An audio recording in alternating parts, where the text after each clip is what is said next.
Welcome back to another episode of the Den Weight Podcast. I think it's going to be a good one today. Her episode hasn't come out quite yet, and I've already got it back on the show. So I believe that it's going to be a good one, and we're going to have fun with it. So welcome back to the show, Cath Lloyd. Thank you very much. It is really lovely to be back, even though it's only been a week. It has. Well, I think it's been about 2 weeks, but maybe. I don't know quite yet, but I know that your episode hasn't dropped yet. But so they're going to be in for a treat to have a second one. And so, how you been doing? How's your life been in the last week or two since I talked to you? It's been great. We've had some nice sunshine over here in the UK, and then of course the rain came back. But we have to make the most of the sunshine where we can and just go out in it and really enjoy it. And I've been busy with interesting clients and chatting with my family and just been enjoying myself really and working quite hard as well. But all good, thank you. That's good. Yeah, before we got on here, I was talking about my family. They're getting ready to come down here. And I haven't seen my family for about 3 years. So they'll be here next week for a couple of days and for a wedding. So I get to hang out with them, and I'm excited for that. And I got a vow renewal this weekend coming up, so I'm pretty busy these next couple. Some exciting stuff. Yes, ma'am. I'm excited. I don't really care to go to weddings, so when I actually do go to a wedding, I got to make it a big deal. Well, as visitors to somebody's wedding, we have to make it a big deal because it's a big deal for them, isn't it? It's the rest of their life, and you want to make it special for them, don't you? Yeah, and so me celebrating, I guess, me being there it's cool. I enjoyed it. I've been to a couple of weddings these last couple of years, and all of them, people have meant a lot to me. So it's special when you know the people that are getting married. So that's it. I'd rather go to a wedding than a funeral. I got a buddy that calls weddings funerals. So Unfortunately, I found with funerals, they tend to come in batches, unfortunately, and I've had my batch a couple of years ago and I'm in a nice lull at the moment. So, so that's fine by me. No funerals. Yes, ma'am. So last time you were on the show, we talked a lot about your son, his accident, being in the wheelchair, and how that affects you and family and things like that. But today I want to get to really talking about, mental health and things like that, and I guess how we can cope with that and different things. Yeah. So I'm always excited to have these type of conversations. So I think I asked you that before, but just in case I didn't, how did you end up in the mental health space? Well, really, because I had a period of huge anxiety and stress, and it all really started back in 1987 when my dad suddenly announced that he was going to undergo gender reassignment treatment. And, I was 23, technically an adult. But, this was my dad, who I trusted, I respected, and, kept my world peaceful. Family life just seemed to be fine, no issues. And so it was a real shock to us all because, there was no signs of it. And, I say now that my dad was the expert in deception because, he deceived us all. And, not in a terrible way, but to protect himself, because he knew, he was about 45, I suppose. And, he knew from about the age of 5 that there was something not quite right about himself. Obviously, at 5, you don't know what it is, but he knew there was something not quite right. And eventually he came out into the open, and then things seemed to speed along quite quickly, and it left me and the rest of the family in a, you know, an uneasy flow of water, you know, treading water, because of course, you know, my dad had been planning for this day since he was, you know, a teenager.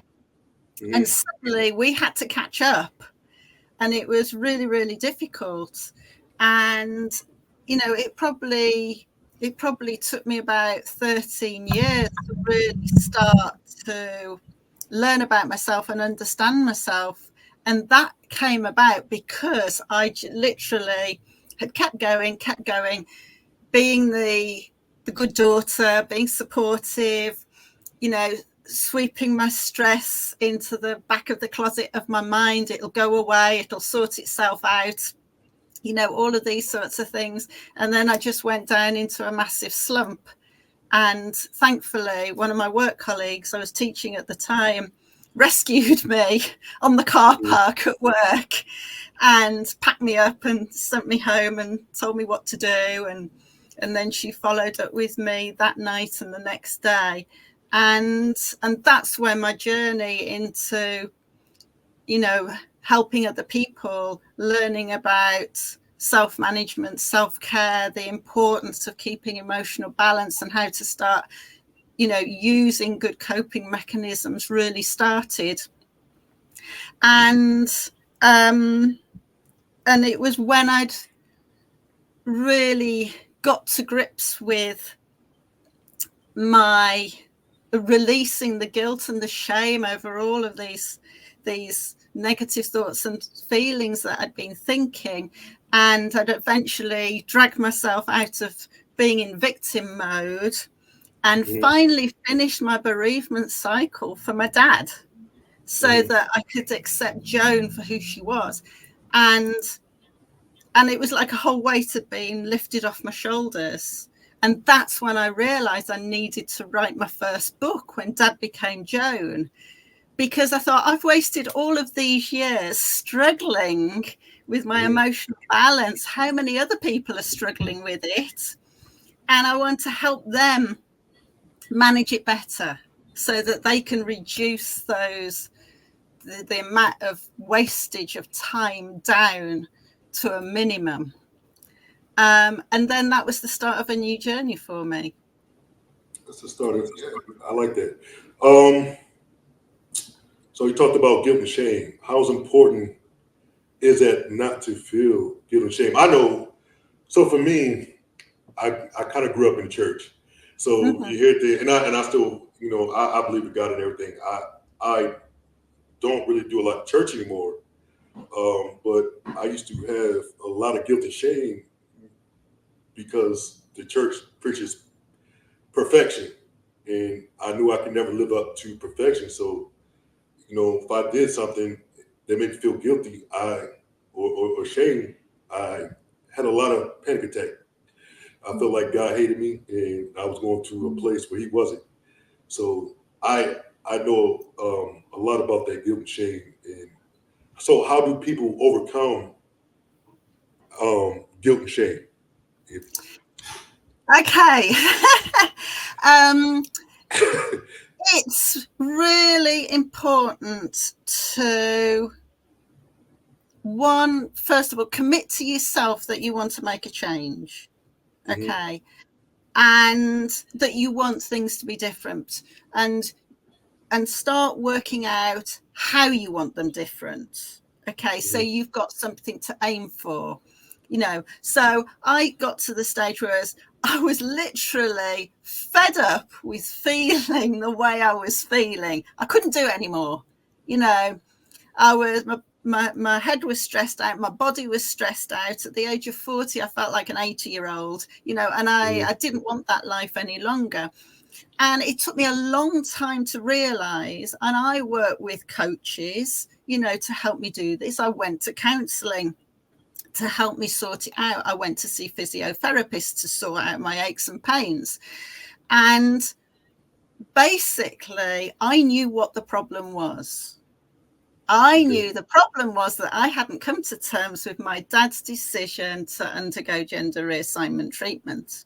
That was the cause of the problem. The stress and the anxiety were the symptoms, the results of it. The aches and the pains were the results of the stress that I was making myself go through. And then it's about taking time out and be brave and courageous, because you have to be brave and courageous to delve into, all of this guilt, this shame, these negative thoughts and feelings. And I liken it quite a lot to being a private investigator. You've got to delve into the dark and murky and dingy passageways of your mind to find the answers to why. Why am I feeling like this? Why am I thinking like this? Why am I reacting like this? And how do I want it different? Why do I want it different? And how am I going to start doing it? Okay. And I used a lot of journaling to do it. And, mind resetting. A lot of the time I had to, when I started to recognize a negative thought and feeling, I had to literally stop myself, and almost say to myself, Cath, just stop. Because I didn't want that thought or that feeling, and literally say to myself, just stop a minute. You didn't want this, so what do you want instead? And reframe it. So that more connected with what you do want instead. And I used a lot of journaling for it, a lot of gratitude. I also, rearranged my fitness regime. I did a lot more stretching and a little bit more mindfulness, and just to learn to be at one with what I was thinking, and then starting to release it, let it go, because that was the past. Because you said because it was the past? Because that was the past. You can't go, the past is gone. Yes. It's what's happening today and what you want tomorrow. Because unfortunately, what happened in the past can infect today, and what's going on today can infect the future. And that's kind of how I deal with overthinking, because I'm a big overthinker. Any situation can happen, and I'm like, oh man, I may say something to you, and I'm like, I hope it went right, or I hope I said it right, where she didn't get offended, or things like that. And I would fixate on it, and to a point where I don't know if I was on TikTok or something like that. But somebody, actually was a lady, said, overthinking is not reality. When you're thinking about something, over fixating about it, it's not necessarily reality. Like, reality is, you overthinking a situation or something like that is not reality. So like, I just have to, in my mind, just say that's not reality. What I'm thinking is not reality. Now, if I did offend somebody, or somebody, like a situation's going on, I just have to deal with it. If it becomes my reality, I deal with it. But until then, I'm not going to fix on it. And it helps me out a lot. Sometimes Good. I still deal with things, and in my own head will bring an idea in my head. I'm like, why did you just say that to me? Now I'm stressing out about a whole new situation.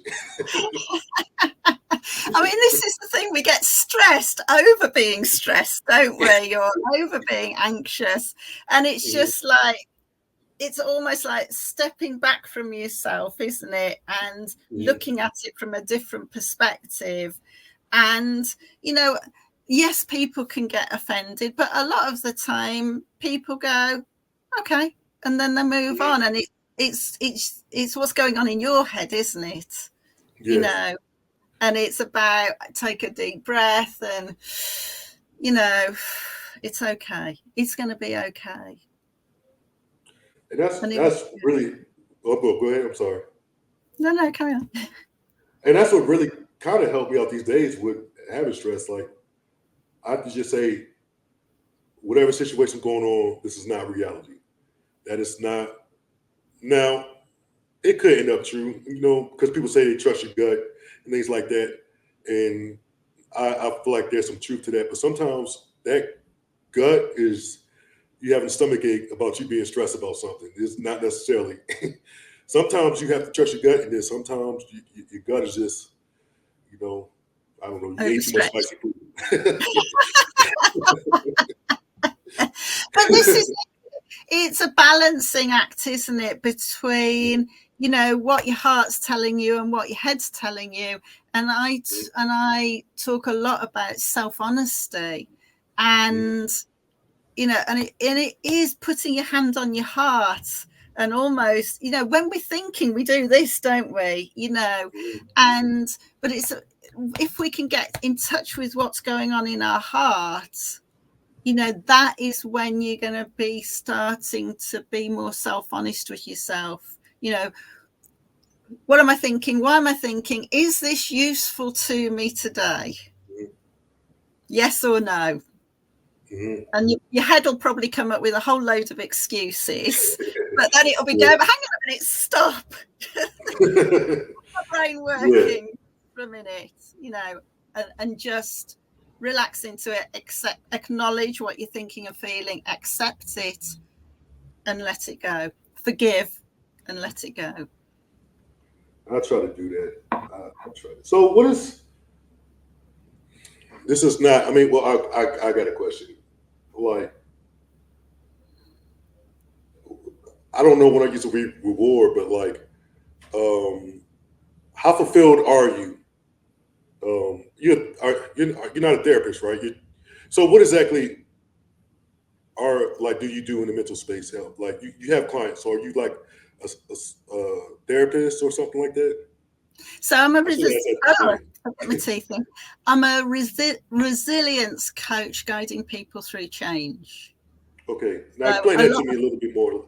Is that like a therapist, or what's the difference between it? Okay, a lot of people see therapy as counselling, CBT, hypnotherapy, those sorts of things. But coaching is therapy because it's helping people change their cognitive thought processes. Okay. And it's also, with my clients, I'm introducing them to a whole set of new coping mechanisms. So I use a methodology of 4 steps to emotional freedom, which is which my second book is based on. And first of all, it's helping my clients to acknowledge, was self-honesty to start with. Start practicing self-honesty so that you can be more authentic. Acknowledging and accepting your emotions, your thoughts, and your thought processes, and your feelings and your reactions to it. And then it's moving into, what are the ways forward for you? And then to start taking action. And then when action is started to be taken place, then you can go into the cycle again, go back into self-honesty. How is that action? Have you taken the action? How is that action supporting your end goal? Did it work well? Didn't it work well? How could you improve it? Are you still going in the right direction? And then round into acknowledgement and acceptance again. And so I'm introducing my clients, if they're not doing it already, to things like gratitude, mindfulness, journaling, getting outside into the fresh air, having a good regime, because when you're going through very difficult and painful change, often your regime goes out the window. You're not eating properly, you're not sleeping properly, you're not exercising the same that you used to. You're probably not socializing the same as you were before, because your head is full of so much stuff. So it's helping my clients to, download a lot of these thought processes, understand them, learn about yourself. Because if you can learn about yourself, you're in a stronger position to be able to do something to do something different about it. Okay. And then, using the coping mechanisms and helping them adjust them to how it's really going to suit them and their personality so that they can keep moving forwards. Yes, ma'am. And the self-honesty. How hard is it sometimes with your clients to be honest with themselves? Because I know I have to be honest with myself of what's going on in my life, and because if I'm still telling myself or making excuses, I stay in whatever situation I'm in, and they'll say, you know what, I've been lying to myself, or I've not been completely honest. It's just me, my conversations with myself. I'm upset because of this. I may feel weird about the reason why I'm upset or Yeah. sad or whatever like that. It's like, I know as a man sometimes it's like, why am I upset about that? Like I feel, and it's not even about the genders, but like I just feel like, why am I upset about this situation?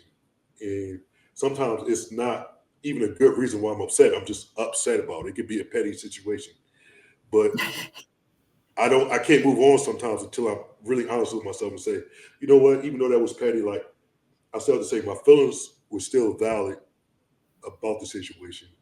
Now, how can I get past that? So, like, how hard is it sometimes? And you have to get on your clients and say, well, I don't really believe that you're not being honest with yourself, or do you do that? That makes sense. I might word it slightly differently, but you made a really valid point there, and it is difficult, especially when you don't want to face that, whatever it is that you're trying to hide away from. Because let's face it, when we don't want to face the reality of life, or the reality of our thoughts and our feelings, we either hide away or we go into hyper superhero mode and be the best work colleague, be the best partner, be the best parent, be the best at the gym, be the best dog walker, be the best at this, best at that. Because then you're so busy, you don't have time to think about all that stuff that's going in there. And so sometimes it can be really quite difficult. And I know I've done it, to slow down, because when you slow down, all of those thoughts and feelings and emotions come to the surface. And that's when you start getting all those stressful thoughts and feelings. And, you might feel as if you're going to cry. And if I cry, I'm never going to stop crying, or I'm going to get angry and I'm going to just knock everybody's head off and everybody's going to hate me and I'm never going to stop screaming and shouting. And so it can be really quite tough for clients to do that step, but it's about guiding them through that step gently and do a little bit at a time. And of course, it's going to be different for every client. That's why you have tact. I couldn't do the job because I don't think I would have tact in it. Like, I don't think you're being honest with yourself right now. You can use better words. But it's about balancing one thing with the other, isn't it? It's about, okay, what's the reality of, what's going on, today, but then what's gone well.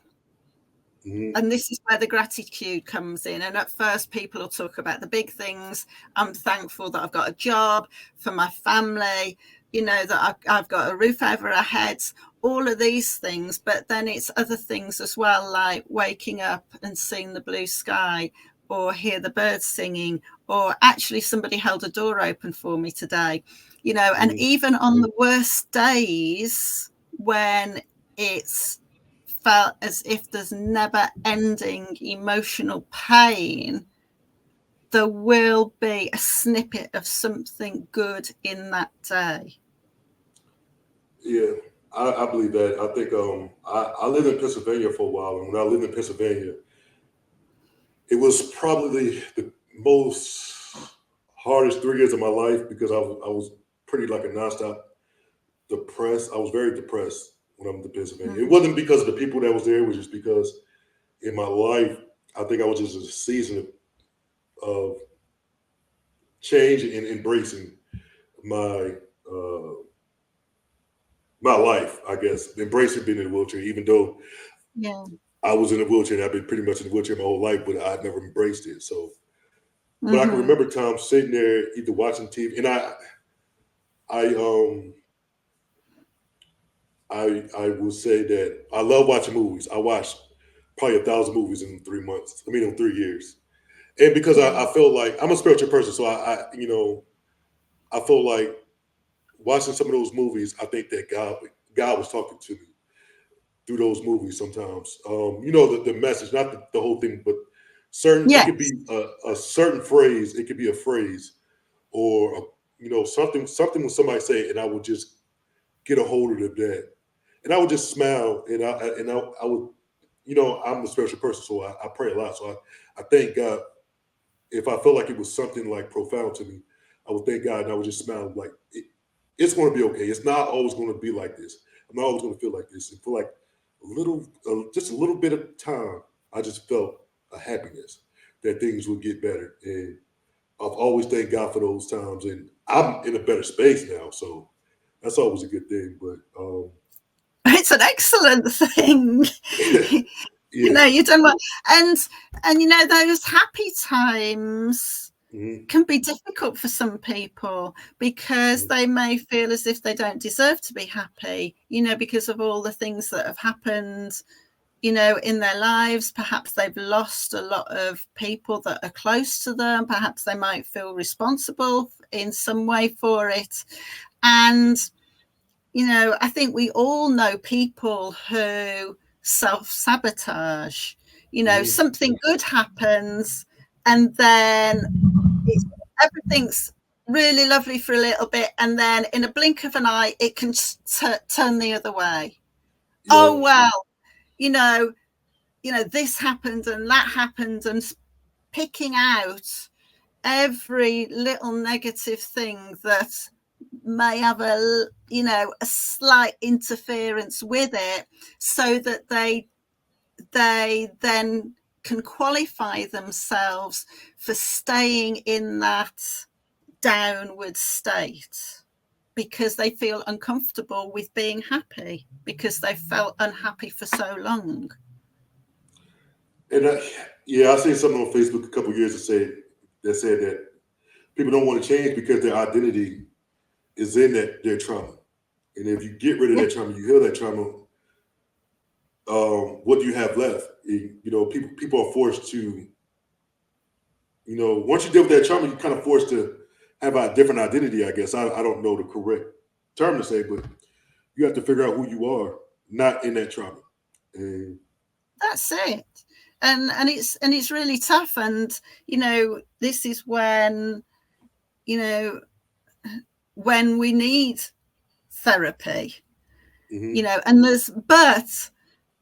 it's still a real stigma for going and getting therapy, where it shouldn't, because actually you are putting yourself in a position of wanting to make it different, wanting to make it better. If we've got toothache, we go to the doctors. If the car breaks down, we go to the mechanic. So if things aren't right in our head, mm-hmm. why shouldn't we go and get some therapy for it? It all makes sense, doesn't it?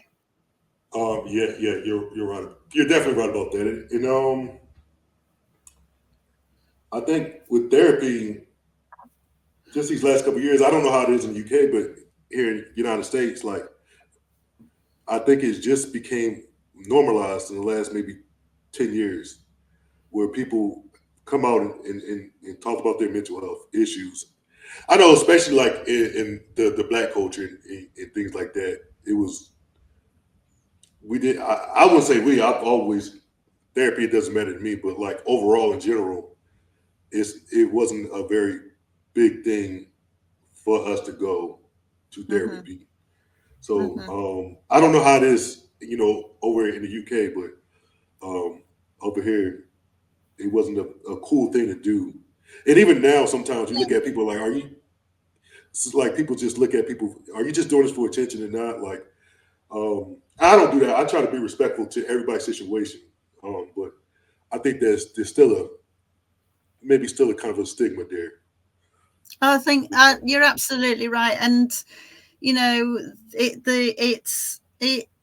the Asian culture and in the Chinese culture and Japanese culture, it's still a very big stigma.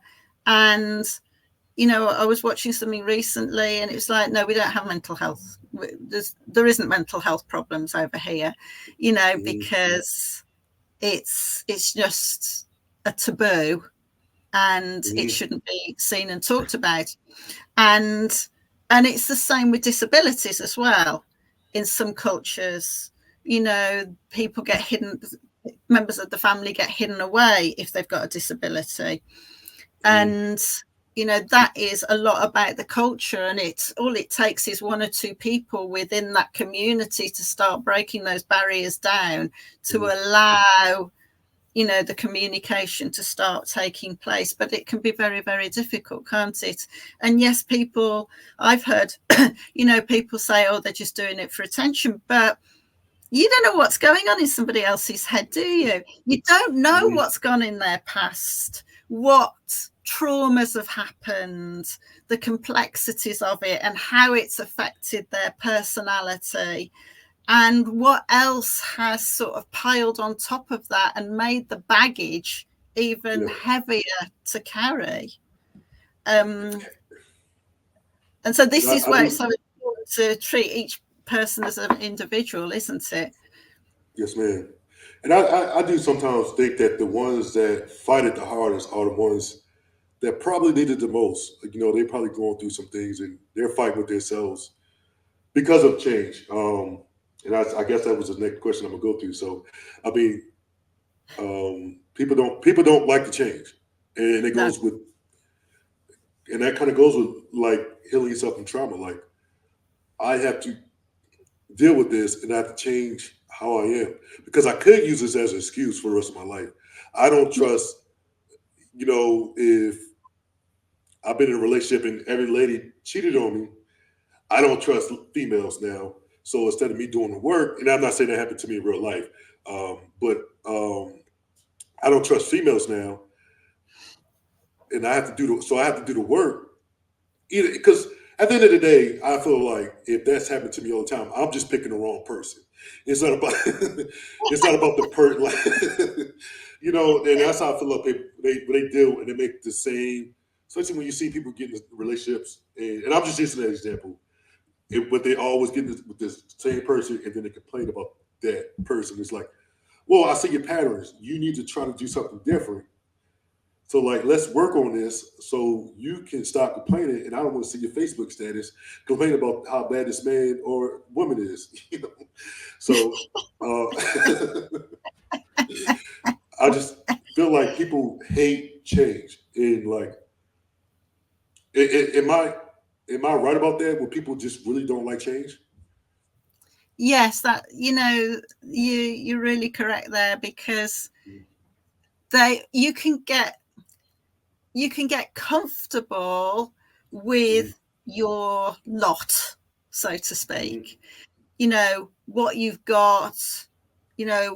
You understand sort of why you've got it. You understand the reaction, how you're going to feel about it, how you're going to react to it. If Mm-hmm. you have change, then you're going to feel differently, you're going to react differently, you're going to behave differently, other people might behave differently to you. And so even though you're not happy with your lot at the moment, you're comfortable with Mm-hmm. it because you know what to expect. And and it's like, whatever dominant hand you use, that's comfortable, isn't it? You start Mm-hmm. trying to write your name with your other hand, and it feels really, really uncomfortable, doesn't it? And this is the same with our brain as well. Our analytical side of the brain takes over, and it's sort of saying, oh, you don't want that other stuff. It might seem great on the surface, but it's not going to last. It's not going to make you happy forever. Things are going to go wrong. So just stay where you are. you Mm-hmm. know you know what you're getting. And so it's about training our more creative side of the brain to start seeing things differently. and then using the two together So to work. I'm going to add on to that, but he was talking about we believe that we don't deserve things, or is there another reason why we refuse to change sometimes? Is because we don't believe that we deserve happiness or the simple things in life? One reason why we try not to Oh change? yeah, definitely, and that's a really tough, focus to change. Mm-hmm. For to change within yourself, because it can be so deep rooted, and the thought of that, let me put it another way.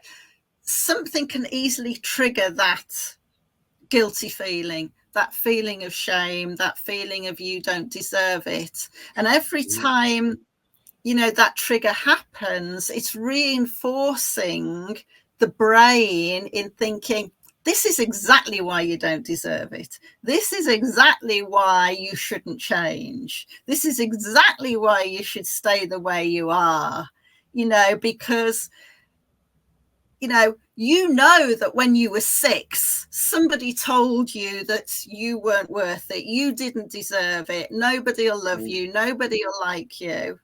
But what we forget is that was when we were 6. Mm-hmm. It's not now. And this is what you were talking about with your identity. We form this identity, don't we? But we don't update it. We don't upgrade it, because we're still clinging on to our self-limiting beliefs from back when we were 6 and 10. And when you start dating and you get turned down, or, you get stood up, or somebody says something really mean to you, and you keep track of it, you keep hold of Yes. it, and it keeps going round and round and round. Yeah, so, all right, with that, and we'll talk about. It's funny that you bring that up because sometimes I see people say, you made me feel like I wasn't good enough. You made me feel like I wasn't valued. And I learned a long time ago, and I read a book. I think his name was, I want to say Donald Glover, but I don't think that's it. I can't remember his name. But he talked about dating and self-limiting beliefs. He talked about like your worth and your value, your self-worth and your self-value is how you feel about yourself. Nobody can determine your worth or your value but you. And I just want to tell people, I just want to tell people, it's like, if you feel good about yourself, other people will feel good about you too. Like, nobody can determine how you feel about yourself. Your self-esteem. That's why it's called self-esteem, self-value, self-worth. So why do we keep putting? Why do we keep putting that? And maybe you've answered that question already today. But why do we keep putting our value in other people's hands? You know. Because sometimes it's easiest to stay the same than to change, Mm-hmm. because to change takes time, it takes commitment, it takes hard work, and I was only messaging one of my clients today about, commitment and consistency, and we have to keep on it every day. If we want change, we've got to keep on it, or else, relapse is normal. All right. Mm-hmm. But, it takes 30 days, 35 days, even longer to start, the new habit really starting to form. If you imagine somebody's goal is to be the world's strongest person, that's a massive goal. Mm-hmm. They have to commit to themselves, to their fitness levels, their training, their eating habits, their sleep regime, their mindfulness. And it takes time, it takes commitment, and other things that will have to be put into the back burner a little bit, because of that goal that they're trying to achieve. And if we want to achieve a different mindset, then we've got to replace that guilt with something more that we do want, and force it's literally forcing that guilt and that shame and those feelings of uselessness into the background and keep reinforcing the good stuff, Yeah, because yeah. Go ahead. I'm sorry. it's I'm sure we've all done it when somebody's given you a compliment and you've gone, oh, it was nothing. Well, actually it was. And we don't go, thank you very much, that's really kind of you, and we push And it to the back. somebody brought that to my attention, and and I stopped kind of doing that. In my mind, it was like it was nothing, or I do say thank you. I definitely appreciate, even if I don't feel like it was something great. I just appreciate somebody coming up to me and giving me a compliment, saying that was awesome, that was very cool, because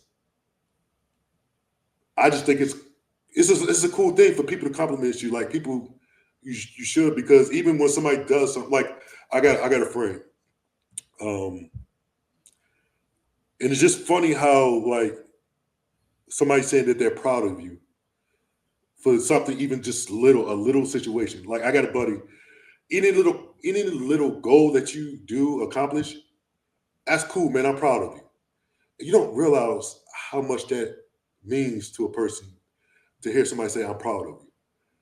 So it's just like, hey, I appreciate that. I'm proud of you. So I try to go out my way and say, I'm proud of you, or things like that, because a lot of times we don't get that in life, those little compliments like that. So I definitely try to, I love when people do that to me, and I try to, tell people I'm proud of them, because sometimes that's the only time somebody gonna tell you that. So um, I forget the point And I you was know trying to that, make, and this brings me on to something that you see people do. It's like, oh, thank you, that's really nice of you, and it's like putting it onto your heart and making it a permanent part of you, or like a little, as if you're putting a little badge on yourself, to say, oh, somebody said I was cool today.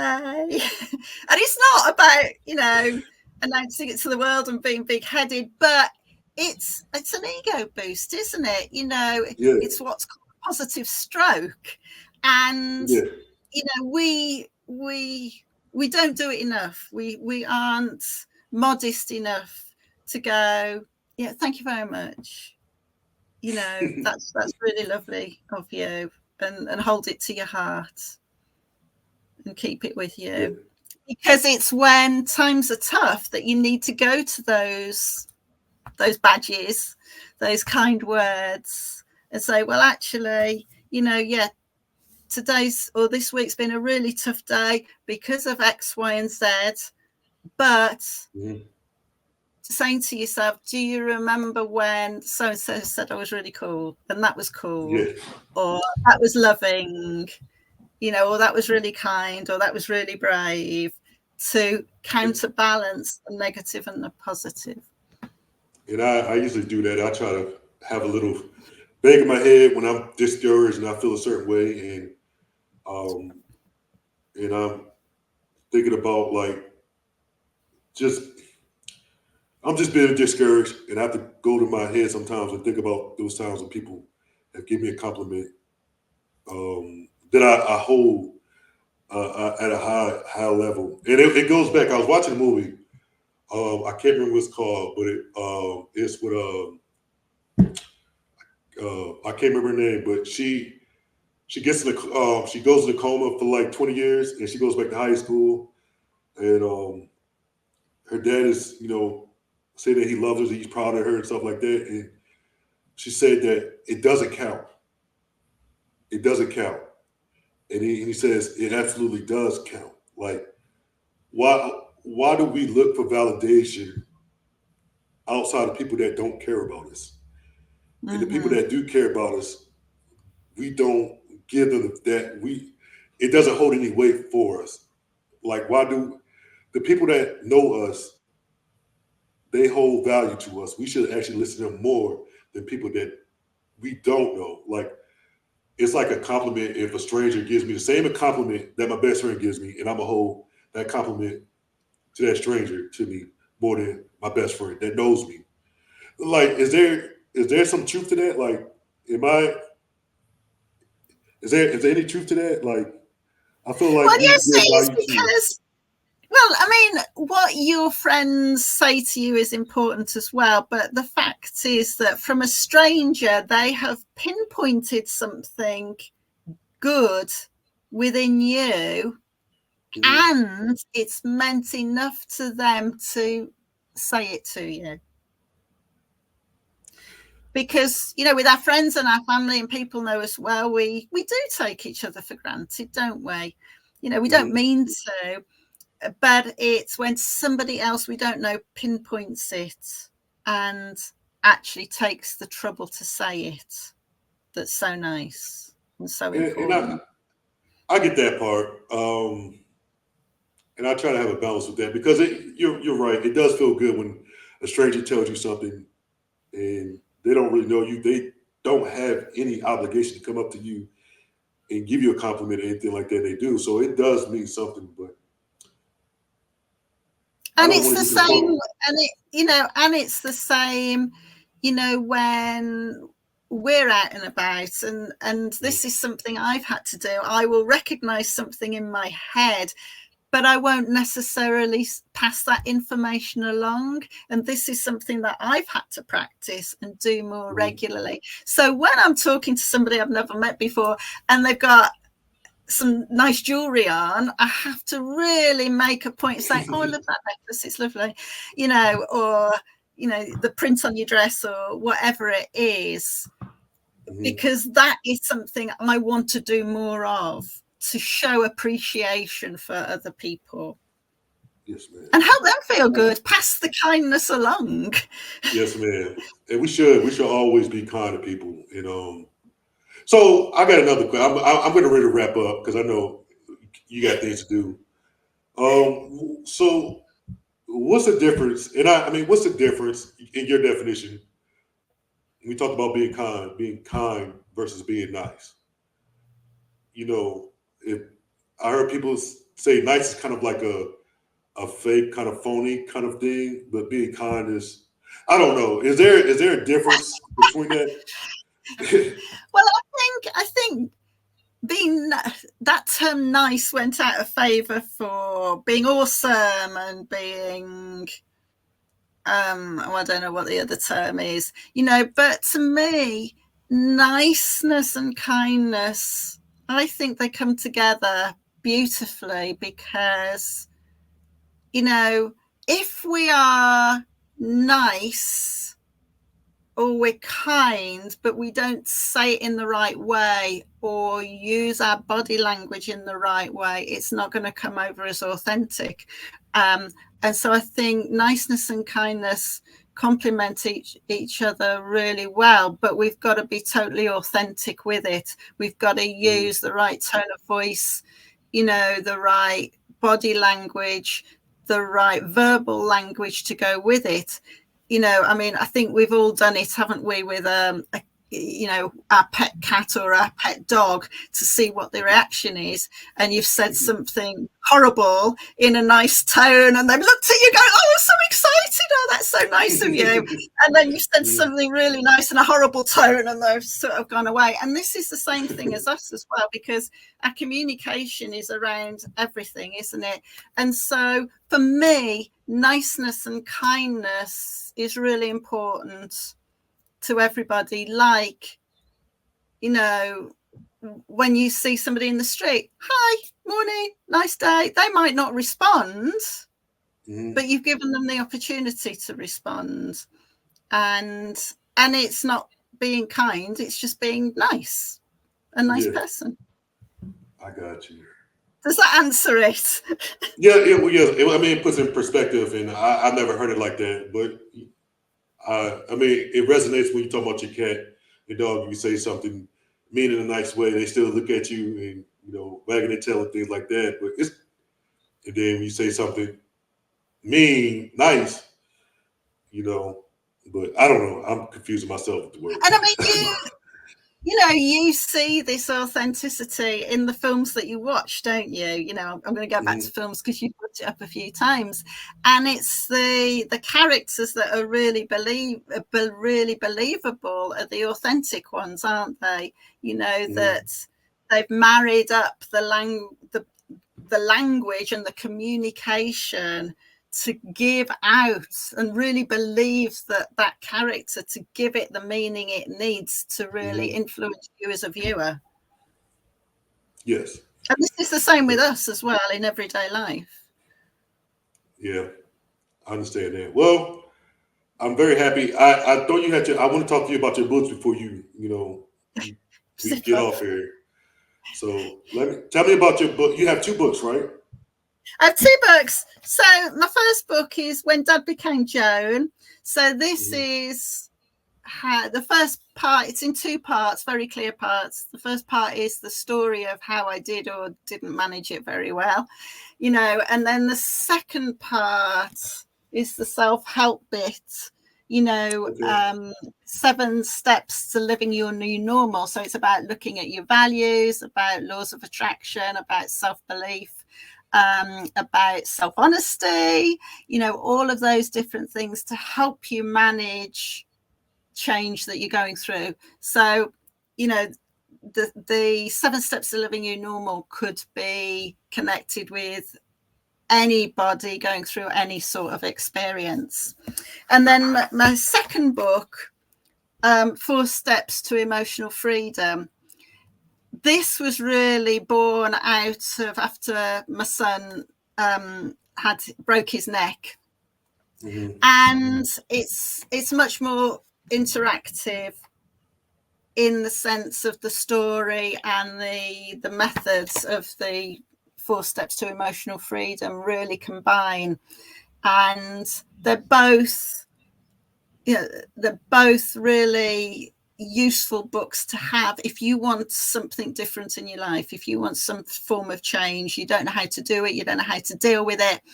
Both of these books will help you find the answers, more quickly. And, using what I wrote in this book really helped me with coming to terms with my son's injury, and him now being a quadriplegic in a chin control wheelchair. And I got through it a lot more easily.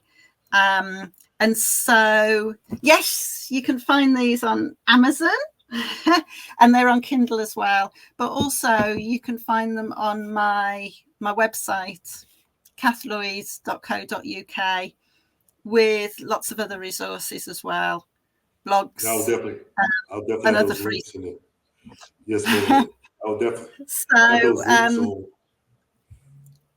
So yeah, if you're wanting change, then these are for you, and I'm talking to you and helping you manage your change more easily. Yes, ma'am. Yes, ma'am. I'll definitely have those links in your title things for both episodes. And before I go, I have to talk about music because I love music. And like, how big is that in like mental health space? And and then a little fun question: who are some of the people that you like to listen to? I like quite a lot of different stuff, actually. I love Josh Stone. I love Fleetwood Mac. I love Ed Sheeran. All sorts of different things. But also, I was reared on classical music. And, I learned to play the piano. I learned to play the clarinet. So all on classical music. So I'm a bit anti some classical music, but actually I'm getting really quite interested in modern classical music again now. And I love things that you can dance to and uplift to, so quite often when I'm cooking the tea, I've got music on, while the potatoes are boiling, I'm having a jump around the kitchen, that sort of thing. So, music can be really uplifting, and it keeps you fitter because it gets your heart racing, your blood levels going. And so, yeah, music for mental health is massive. And of course, relaxing as well, finding the right music. And of course, with the internet now, you can Google anything and it will come up with so many suggestions for you to You're right listen about to. that. So, your world is your oyster in terms of music when it comes to, the net and finding what you want. Yeah, I listen to a lot of music sometimes, but it just depends on what mood I'm in, and but I try to find things that I love. I'm a lover of music, so I love music. I play a little bass guitar too, so yeah, so I like to Excellent. play. Yeah, yeah. I Uh, just love music. And, go ahead. yeah. I mean, music is such a massive thing, isn't it? And I was talking to this was years ago, a young lady, and she used music a lot to help her mental health, and her Mm-hmm. issue was anger. Mm-hmm. And what she had found out was that she formed a playlist specifically for herself, that she matched the music to her mood in the first instance, and then she changed the playlist of different music to calm her down. So instead of Okay. going straight into relaxation music, that didn't work for her. She had to gradually bring it down, her mindset, her mood, her anger levels down, along with the different tempos, intensities, and speed of music. So I thought that was really interesting, and I remember that, and I use that idea and pass that idea along to quite a lot of people, actually. I mean, and that's good self awareness too. To know that's a really big thing. And we didn't get to talk about self awareness. I had a lot of things to talk about, but I mean, but you can tie that in kind of honesty too, though. But the self awareness to know how to get yourself down and what works and what doesn't work, how to cope Yeah, with these that's things. cool. That's it. Um, And I mean, and I love it when I suggest a coping strategy for my clients, and I go off and use that, and they come back and they say, that was really good. But what I did was, and they've changed it, like you're saying, self-awareness, and they've altered it to suit them better. And I love that, because that means they're taking ownership. And that's brilliant. yeah, and I like that too. So, but I thank you for being on the show today. Like, I definitely enjoy talking to you. You're It's easy been to great. talk to. And, Thank you very much. and I just like I'm looking at it, and I was like, I felt like I looking at my time on my screen, and I'm like, man, I just feel like we just started this, and it's like 40 minutes is going past, and so I definitely enjoy guests like you, where I don't have to look at my time like, oh my god, if I could just last 10 more minutes, I'd be fine. It's just like, No, it's been wonderful chatting with you both times, Luke. It's been really, really lovely.